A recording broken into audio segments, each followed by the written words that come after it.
Hi everyone. We're talking crash cymbal pushes, which most, if not all of you have been doing this week in the lessons. Okay, I made a video about this. It was like 5 minutes long, and I realised that I talk way too much and it's really boring. So I'm just going to literally just show you to remind you what it is, okay? Normal crash cymbals in a normal 4-beat bar pretty much always happen on beat 1. 1, 2, 3, 4. 1, 2, 3, 4. 1, 2, 3, 4. 1, 2, 3, 4. We'd use them at the start of sections like verses or choruses and things to like accentuate the start of a new section. Okay, I've explained most of that to most of you, so that's the point. Crash cymbal pushes, however, that happen in various songs happen ever so slightly before that. Some music requires you to push the crash cymbal earlier so that you're phrasing with the other things that are happening in the band or live situation or whatever song you're playing along to. The example I'm giving all of you is Smooth Criminal by Michael Jackson. There is another version called Smooth Criminal by Alien Ant Farm.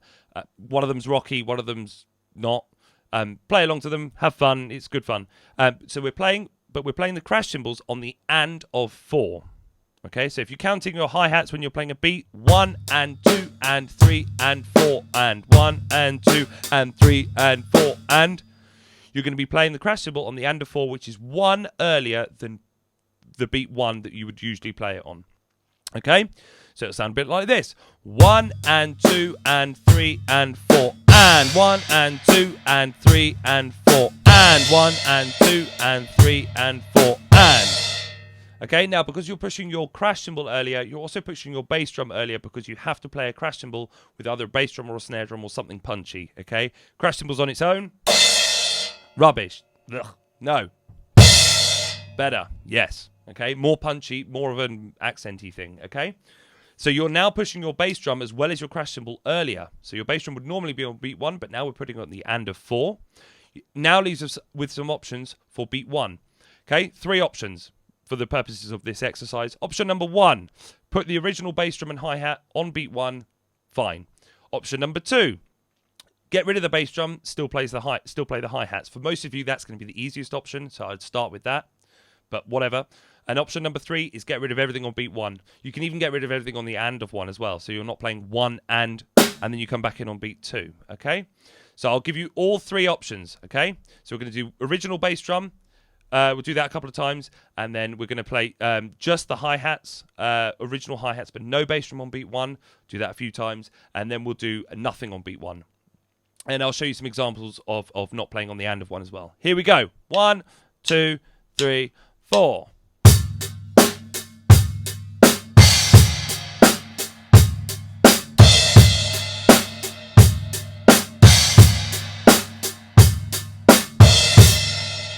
Okay, getting rid of the bass drum now.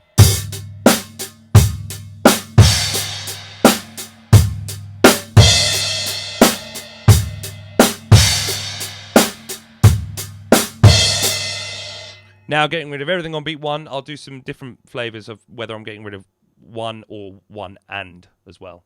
Okay, here we go.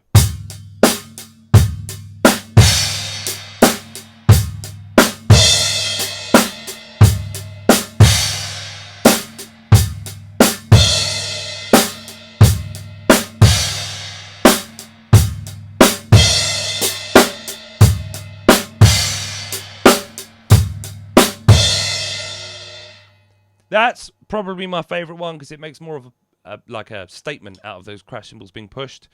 I'm now going to cut to some version of me playing one of the Smooth Criminal tracks. I don't know which one yet because I haven't done it, but I'll do it. And enjoy, try and listen to all the pushes that happen, okay? Try adding fills in as well. For those of you who are getting more advanced at this, try putting a fill and work out where the push happens, either in the fill or after the fill, depending on what fill you're doing. Try using your ears a bit more, and I reckon probably the best thing, once you've got those 3 little examples, exercises ready, is just to put the tracks on and jam along to them and see what happens, okay? Enjoy, keep practicing, keep safe, and I'll see you soon. Bye.